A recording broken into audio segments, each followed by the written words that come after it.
I want to talk to you about the simple way that I hope to teach history to my children this year. This would be great for the elementary years. We're going to be learning all together in history, and I'm excited to share how we do it. Hi, I'm Jamie, and this is Simply Learning Together. I am a homeschool mom of 4. My children are 8, 6, 3, and almost 2.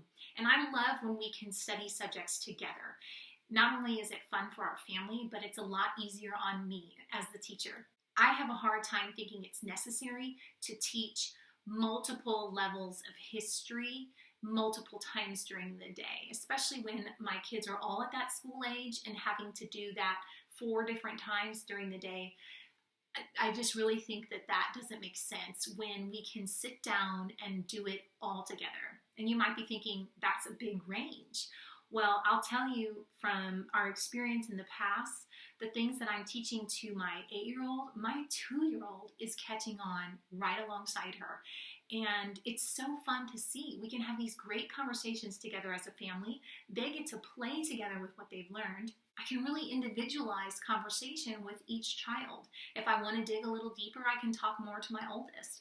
Or if I want to make it a little more creative and fun, I can look at my littles and do something fun for them. So it's just something that really brings us together as a family, and I truly believe in it. At the end of this video, once I explain this, I'm going to share with you some planning tips when it comes to this kind of thing. The goal is to keep it simple.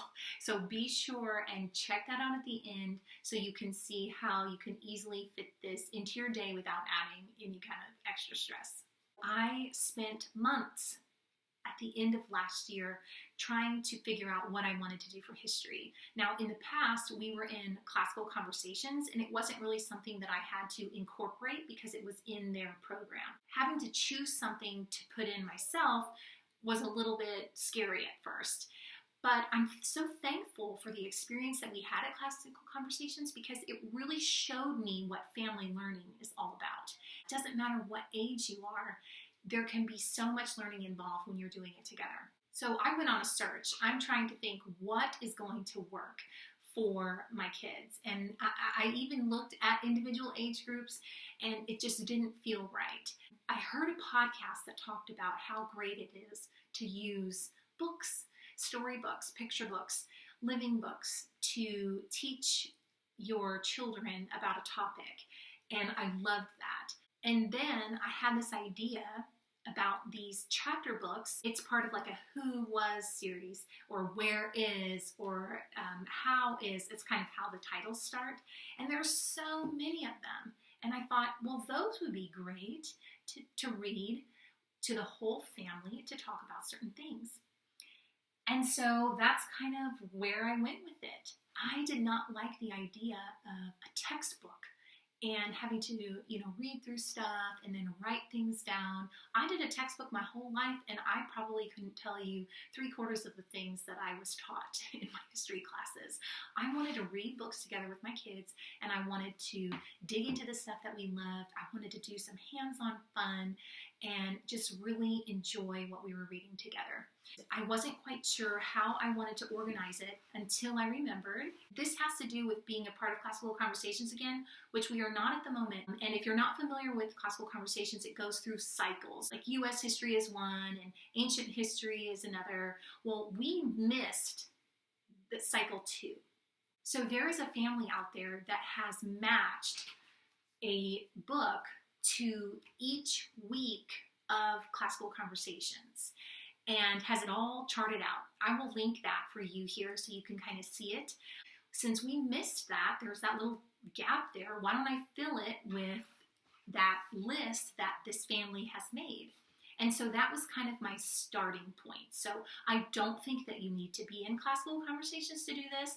I think you could definitely just use this as any history unit you wanted to. But I just wanted to kind of share with you how I got these books and why I picked them. What I hope to do on this channel is I've committed to 6 weeks of this to see how it is, because sometimes I don't like to jump into something totally new and then realize, you know what, this doesn't work out. So I've committed to 6 weeks to this, and I hope to share the 6 books that we do together as a family And one of the things I love to do is enrich what we're reading with different activities or discussions or play, something. So it is my goal to tell you a little bit about the book, if we enjoyed it, if we didn't, and then I also hope to share some of the activities that we did, so that if you'd like to try out these 6 books as a history unit, you could.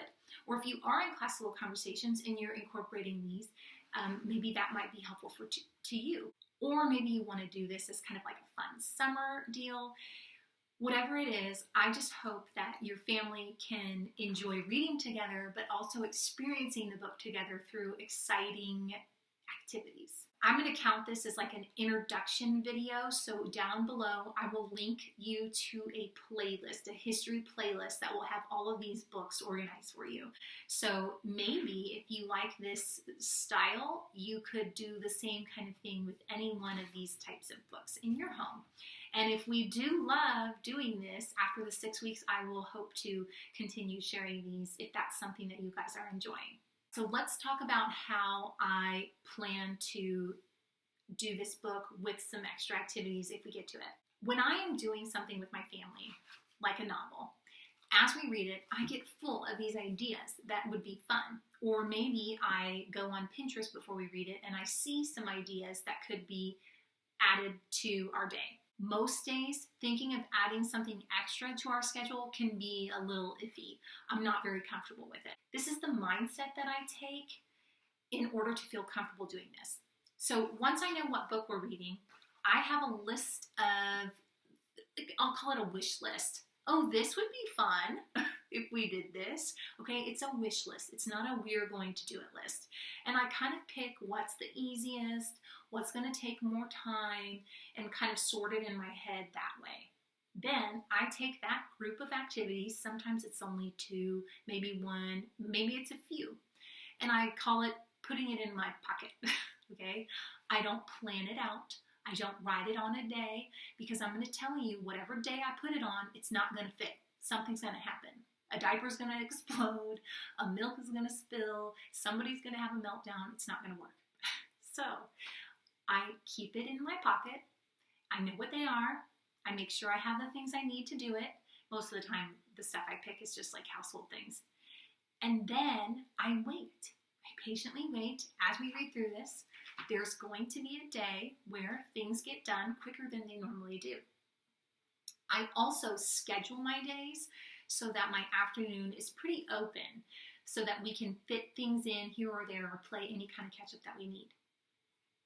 With those activities in my pocket, when I get to that day that feels comfortable, it doesn't feel rushed, I'll say, you know what? We have some extra time. This would be a good time to do one of these activities. And I'll pick whichever one I think would fit. Let's say it's a big gap of time. I'll pick the trickier one. Or let's say it's not that much time and I need to do the most simple one. And so I'll just pick it and we'll fit it right in when we're ready.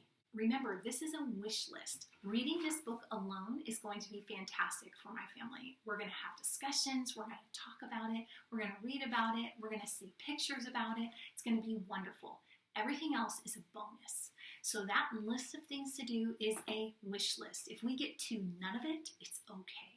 It was just enrichment. It was just extra. But I like to keep a list of enriching things in my pocket for a day that it works, because when we do those activities, we learn so much and have the best time experiencing what we've been reading. My hope in telling you that is to try to help you feel comfortable, not feeling like everything has to be done. You know, sometimes when we get a curriculum or something like that, it feels like we have all these checks to do. This is not that. What is my simple history curriculum? Read this book. Anything else is extra. And I hope that sharing how we do those extra things will kind of give you peace of mind that it's not to add extra stress. It's more just to experience the joy of what the book is together as a family when it works best for you. Be sure to check out the other videos in the playlist. They'll be updating as we do them. Until then, happy reading.